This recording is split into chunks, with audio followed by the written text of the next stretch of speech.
Hello there, welcome to GMAT challenge number 1. The price of a coat in a certain store is $500. Ooh, that's expensive. If the price of the coat is to be reduced by $150, that would be nice.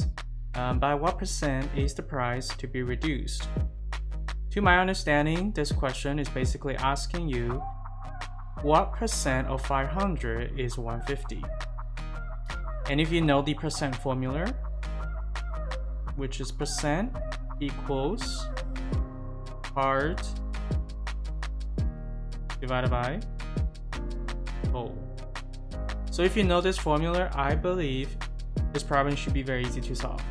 So now let's identify these components in this formula. Percent. This is exactly what the question is asking you. So I would just set it as x percent. And x percent, if I write it as a fraction, it will be x over 100 equals.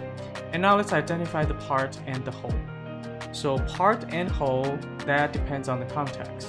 Based on the description of this problem, apparently the amount of reduction is the part, which is 150. And the original price of the coat is whole, so that's 500. And now we have this proportion. In order to solve this proportion, of course, you could do cross multiplication. That's the most common way. But for this particular proportion, I would say use equivalent fractions. That's the easiest way to solve. What I mean by equivalent fractions, I mean that two fractions, they're essentially the same value. So for this case, if you look at the right-hand side, it's a fraction whose denominator is 500. On the left-hand side, I have a fraction whose denominator is 100. If I can make them the same denominator, I can solve for x. Basically, all I need to do is divide this 500 by 5.